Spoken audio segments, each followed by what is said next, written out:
Hey, good morning to those of you out there on the West Coast. Good afternoon to those of you here on the East Coast with me. Okay, again, we're going to be talking about federal buyers not responding. And let me just make sure. I feel like I'm seeing this tech here. Hold on one second. That little starting at noon would have annoyed me. Okay, we're going to talk today's training about what to do when federal buyers don't respond. Right. And this is when you're making phone calls and sending emails, et cetera, and it's just not getting any response back. I actually had a customer last week talk to me about this and they were getting frustrated. They were about to write into like the third email, hey, it's just a yes or no question, just answer. And they're like, nah, I didn't send it, but that's what I felt like sending. I'm like, no, I get it. We all get a little frustrated when somebody's not responding back to us. Ironically, we forget sometimes that we're not responding back to the people who are trying to reach out to us. Quickly or whatever, even the people we want to get back to. That I'm definitely guilty of that. But sometimes what we do in sales is we think the worst. Rarely do we ever think the best, right? And when you can think the best, then you become a professional salesperson. Professional salesperson just means you're taking things in stride and you're seeing them for the reality that they are, right? We talk about sales as a numbers game. And so you play that numbers game. Well, part of becoming a professional salesperson, right, is this understanding that really things are going to be great. They're not going to be the worst, right? We don't think about the worst. We've got a lot of things going through our mind, but when you hit a certain stage, if you can make this transition in your thinking, you're going to start seeing things for what they could be, not for things that are all the doom and gloom that's going to happen. And in this particular training, that doom and gloom is federal buyers not getting back to us. There's this great line out there, a quote, and it's said in different ways, and you can go figure out who said this. But basically, paraphrasing it, the quote goes, you'll stop caring about what others think of you when you realize how seldom they think of you. You'll stop caring about what others think of you or, why they're not responding, et cetera, when you realize how seldom, how infrequently they're thinking of you. Sometimes when we think the worst, we're thinking they're thinking a lot about us and they're not doing something.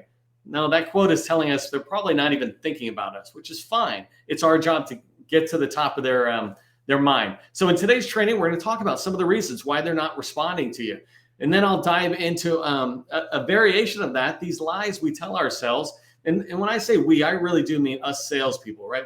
We're doing this outreach, we're doing stuff. And so small business owners or business developers and capture people, if you're doing the outreach, sometimes we're telling ourselves these lies that are holding us down a little bit or holding us back. We're just making for a bad day. And I want to get you to recognize these lies so that you can stop telling them to yourself. It's things I have to do. I have to look at these on a regular basis. I am very experienced in sales, and I still have to remind myself of what I'm going to show you today. Number 3, we're going to talk about how to increase your chances of success, how to get people to pick up the phone or respond back to you, and then how often should you follow up is going to address the question I get asked a lot in outreach is, hey, I feel like a pest. Am I calling too much? No, you're never calling too much. So we're going to dive into that in today's training. If you don't know who I am, my name is Neil McDonnell. I'm the president of the GovCon Chamber of Commerce, and I want to welcome you to my federal sales training where I provide tips for success in the federal market. I spent 20 years as a small business owner in the federal market, and since 2018, I've been teaching people like you that government contracting is not a secret. It's just a process. When you follow a process A to Z, or in this case, research to sales, you're going to have predictable, repeatable results. That's what I want for you. I want you to be able to forecast, predict your success for 2024, FY 2024 and calendar 2024, right? I want you to be able to predict that success and then have success repeated over and over again. And that comes from following a process, putting in place a process and then following it. I'm here to teach you that process. Your job is to execute on it.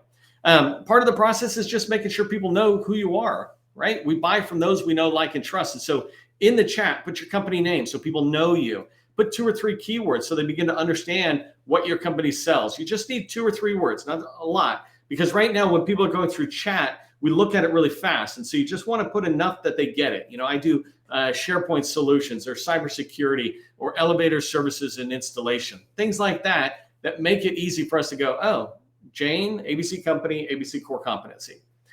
Also, this is your community. One of my favorite things about putting these trainings on every single day is bringing together people live in a community where you can chat with each other while I'm doing training. So you can definitely pay attention to me while I'm doing training, but you can engage each other, right? You can find people you might want to follow up on without there.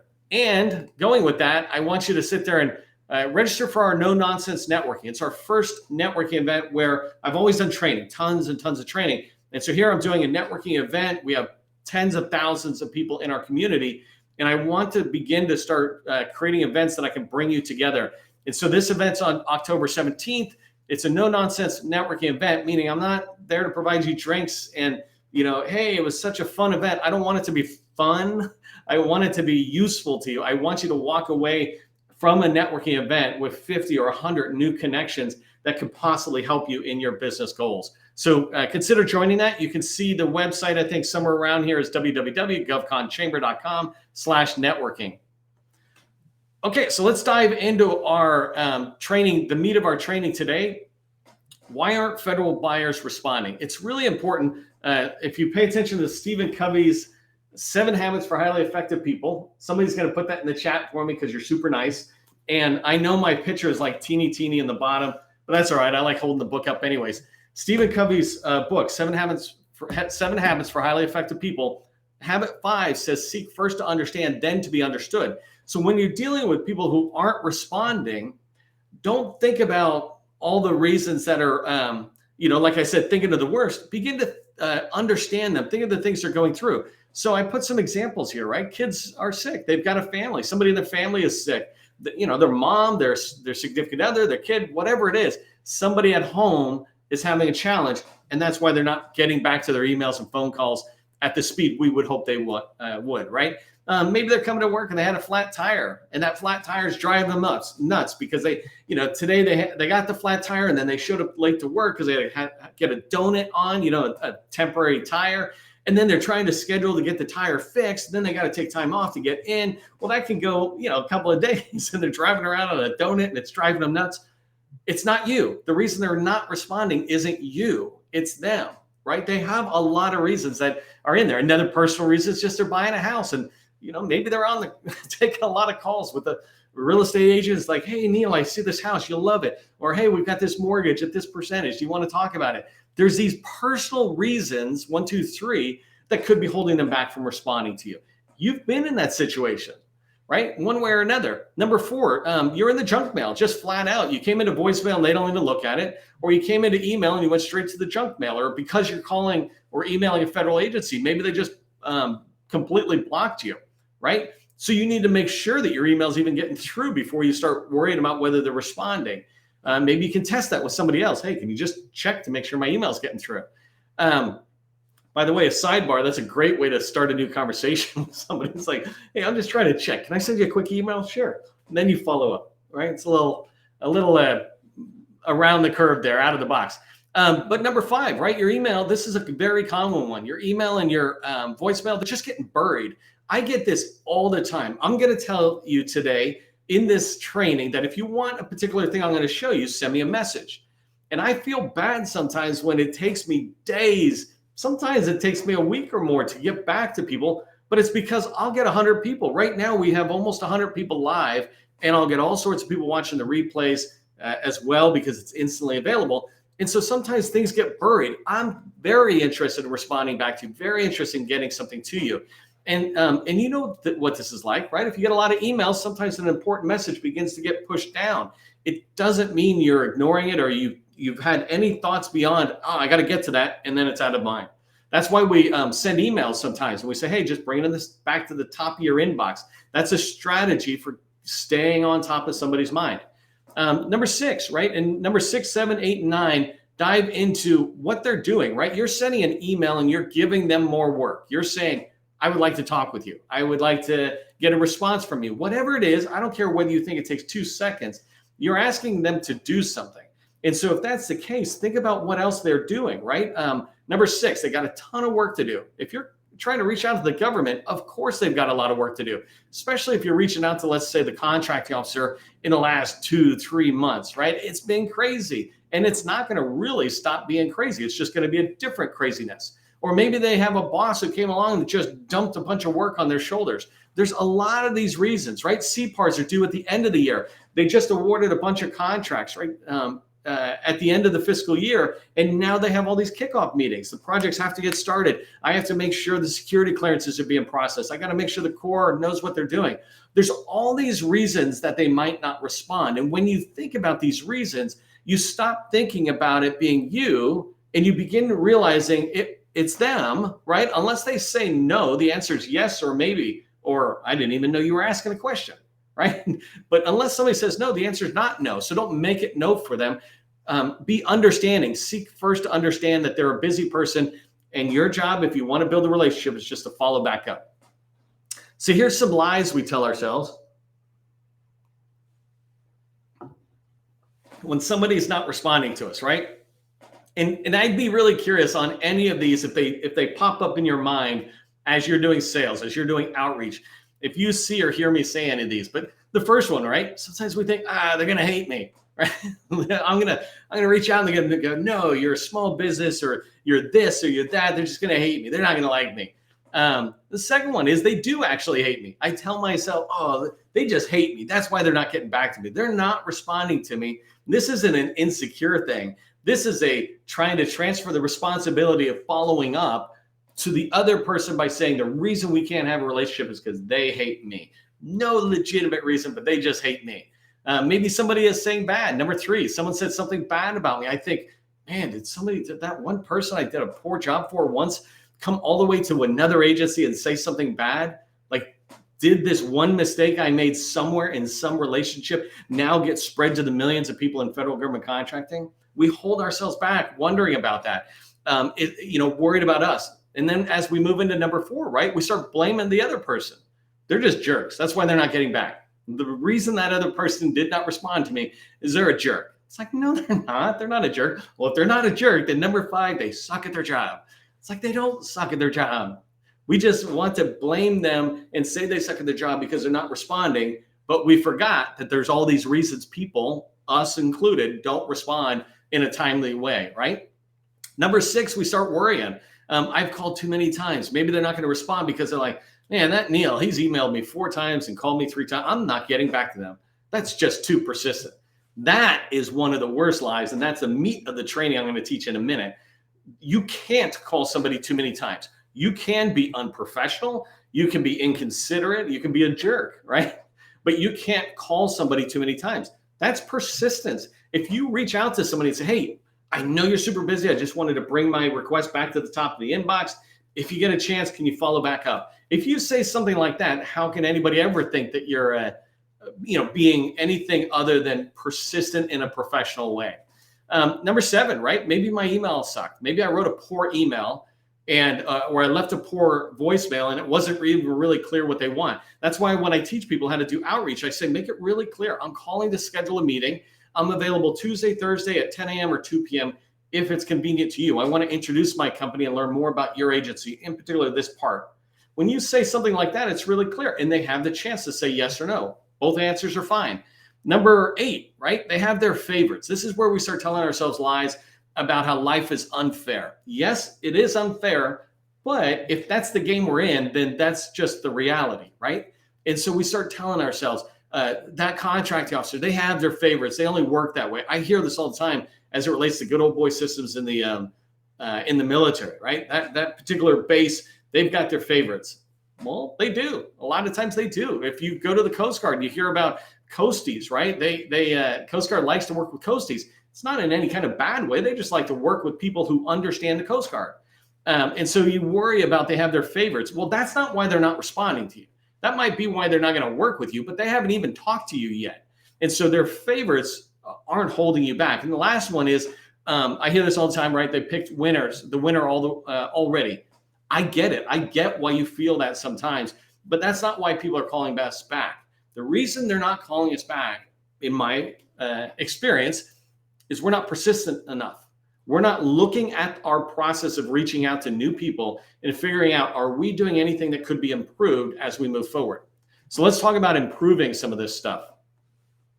First thing I want to talk about is just how to increase your chances of successfully getting a response. If you reach out to a federal buyer, you want to make sure that they're going to not pick up the phone, but return your voicemail or return your email. That's your goal. When you're doing outreach to somebody new, You're just trying to get them to return your outreach. And so the first thing you want to do to increase your chances for success, and if you follow the 7-step process, right, it's research. And I don't mean research individuals. I'm opposed in sales to researching anybody more than 1-2 minutes at most before you schedule a meeting. If you do, you will find that you research a lot of people who you never ever meet. What I'm talking about here, number one, is research their agency, understand their federal budget, which I said at the beginning of this training.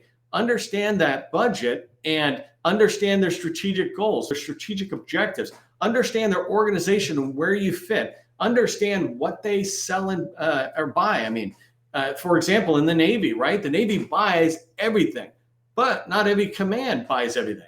And so NAVC, Naval Sea Systems Command, they buy the water stuff, right? NAV Air buys the airplane stuff. I'm simplifying this, right? But NAVFAC Facilities buys the facility stuff to manage the installations of the bases for the Navy. And so understanding it demonstrates that you care. When you're able to do that and you start doing outreach, right? You don't want to do outreach one person at a time. You want to reach out to, 10, 20 a day. And I don't mean in a batch, I mean individually. But when you reach out, you're able to reference specific things. For example, one of my favorite ways to reach out is, hey, I just noticed your data strategy for 2022 to 2026. I just wanted to ask you a question about this, blah, blah, blah, right? I'm going down. I wanted to dig deeper into that and talk about what we do. They're going to sit there and say, oh, you're reading our strategic plans. I'm demonstrating that I care. So if you're not researching and thinking about this first, then maybe your chances of success are not as strong as they could be. The second thing, and a bunch of these other ones, are this way to come at somebody from a different angle. So, and I have a whole separate training on this where I teach 20 different ways you can go at one person, right? If you think about where you're trying to get in, there's 20 different ways. So somebody in my team might be able to put that in there for you. But one of the easiest ways to increase your chances of somebody taking your phone call, returning your email, is if you engage on LinkedIn. What I mean by engaging on LinkedIn is a thumbs up or a comment, right?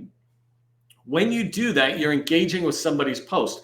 An example is, let's say, Darlene Bullock, just pulling an example out of my hat, is the DHS OSDBO, right? If you happen to want to schedule a meeting with her or somebody on her team, et cetera, well, she's engaged on LinkedIn. That's why I pulled her name up. And sometimes she posts things about whatever. Well, if you engage, give it a thumbs up, or if she posts something of interest and you go in, especially like an industry day slide deck, you go in and say, this is so great. Thank you for sharing. I especially found slide 5 valuable because of this reason. Well, you're engaging her content, but you're also pushing her content up in LinkedIn, and other people might engage more. She will appreciate that, but hardly anybody comments with any kind of substance these days. So if you do it, you will be memorable to her. I can pick whole areas like in in the Navy. I can pick whole program executive offices where there's 42 or 60 people who work in that office. They're all on LinkedIn and there's stuff going on. You can begin to engage those people as you know you want to make progress into their organization or program office. Number 3 and 4, getting referrals, getting introductions. These are kind of the same thing.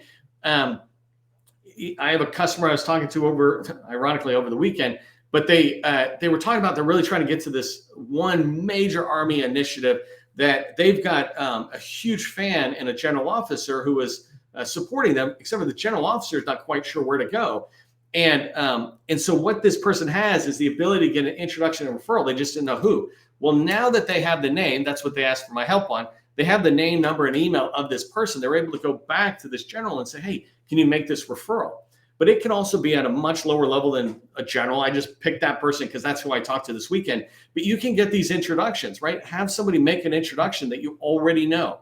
If you're brand new and you're trying to get into an organization, you want to contact a bunch of people, and I've got a ton of training on that to find your first person. But when you find them, they can make introductions, or they can give you the permission to drop their name, number 5, right? If you get permission to drop their name, then I can reach out to somebody and say, hey, I was talking to John Smith, and he said that you're the person to talk to.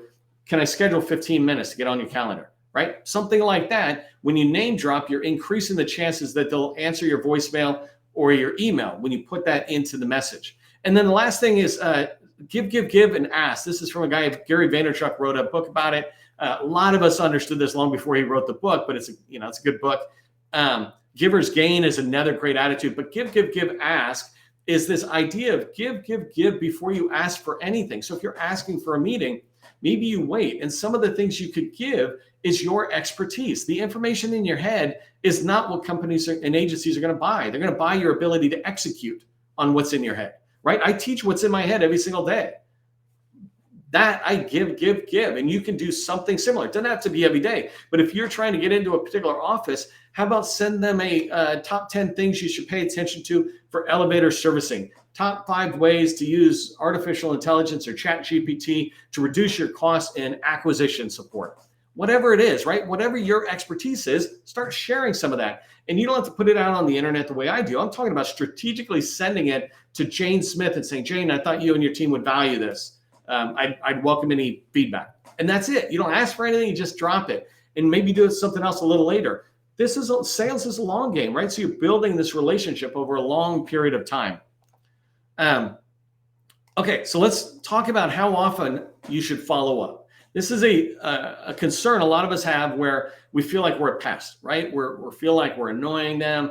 They're going to get mad if we just keep coming back. Really think about it yourself, though. If somebody's reaching out to you, for the most part, most of us will just sit there and at some point either respond, get used to ignoring it, or unsubscribe or whatever that is, right? So it's not like you get so mad at somebody else. And so your ability to follow up is persistence. And that thing is vital. And so I say here, follow up until you either get a no from the customer. No, I don't want to talk to you. I'm not going to make time for you. All right, that's cool. That is what it is. Or until you no longer want their business. And I've got to assume if you were going to reach out to somebody in the Army in the first place, as an example, then you want their business and you're never going to stop wanting their business. You just put them on this rotation. This is sales, right? You have a lead and you start pursuing them and you're trying to get a meeting and you're following up and you're doing different things to try to engage them. And depending on how important that lead is, you'll do more activity on it, right? You don't want to do a massive amount of, the tips I shared earlier about how to increase success on people who are lower down. But if you've got middle tier people, let's say directors or managers that you're trying to reach within an agency, then you can do some of that activity, but pursue them until you no longer want their business, which I assume will mean forever, right? And here on the right-hand side, I laid out a 30-day process for getting into and getting a meeting with an elusive person. And what I mean by elusive, by the way, if you want this checklist, just put checklist, please, into the chat. Checklist, please. Don't forget the please. It's always really important. But this 30-day process is telling somebody, how often should I follow up, right? And I put on the left-hand side some various ways you can follow up. Voicemail, email, LinkedIn. You can go to events and say, oh, hey, John, good to see you. I'd love to connect with you at some point. And they're going to go, sure, let's follow up. But you want to be able to follow up on some sort of regular pattern. And so here, it's hard for me to show it to you. So I'll read it a little bit. And if you want the handout, I can send it. But let me give you a general idea. Across the top, I have this 5-6 week process, right? Where you're following up every couple of days on a 6-week process. And so that totals 30 business days. And that's what I mean by a 30-day follow-up. And so in the first week, you're following up on Monday, Wednesday, and Friday. And I'm beginning as if you just called them on a Monday. And then the next week, you do the same thing. And then you stagger it the weeks after that. So the first 2 weeks, you're reaching out 3 times. And then you reach out every week, twice a week, and you're just bouncing it around. And the ways that you can reach out are, you leave this initial call in the morning, let's say, and then you follow up with an email later in that day, same day. A couple of days later, 2 days later, you're following up with an email saying, hey, I just wanted to follow back up, bring it to the top of the inbox, etc. And then you wait a couple of days, right? Day 6, you're following, or day 5, you're coming back with a voicemail. You're staggering these voicemails and emails, but you're not giving up. I can tell you I have encountered a lot more experiences with people who have finally gotten through where somebody said, oh, I'm so sorry. I've been so busy. I've been meaning to call you back. I have heard that 10 times over every one time where somebody has a bad experience on it. Usually people aren't getting back to you. And so this follow-up process just makes it easier for you to go, nope, the process says I'm supposed to send a voicemail or leave a voicemail. Let me do that. It says I'm supposed to do an email. And if you put this into a spreadsheet or a CRM tool and you start tracking it, then you will get traction on these relationships and people will start responding back to your outreach. I got some tips on this handout as well, so you can track that. But here's what I want you to remember from today's training. The most important thing is don't take it personal, right? Remember that habit 5, seek first to understand that they're probably busy. They probably got stuff going on. But as long as you follow up more frequently, you're going to see the success in the outreach activity that you want to see. And so my task for you is to download that handout or ask me for that handout, and I'll send it to you. And in that handout, take a minute to apply that to how you reach out to people. Ask yourself, am I really reaching out to people over a period of 6 weeks, twice a week, consistently, right? So that's a lot of times you're reaching out. Most people I find are reaching out 2 or 3 times at most, and usually they're spread across weeks. So your person you're trying to reach, you're forgetting. Speaking of forgetting, don't forget that we do the live trainings every single day. We've got 4 more trainings this week. Today is October 2nd, so you figure that out. The trainings are all on my LinkedIn profile. Make sure you subscribe to our LinkedIn newsletter so that you see the training in there. A lot of other good stuff in there, but see the training. Also, we've got 100 people here live today, right? So I want to make sure you're networking, not just in the chat, but come to our networking event. It's a no-nonsense networking event. It's our first one. It'll be on Zoom. It's October 17th. It'll be a big chance for you to meet a lot of other people. And then I just want you to remember, government contracting, it is not a secret. It's just a process. Part of the process is having a good day. I hope you do. I will see you in the next training.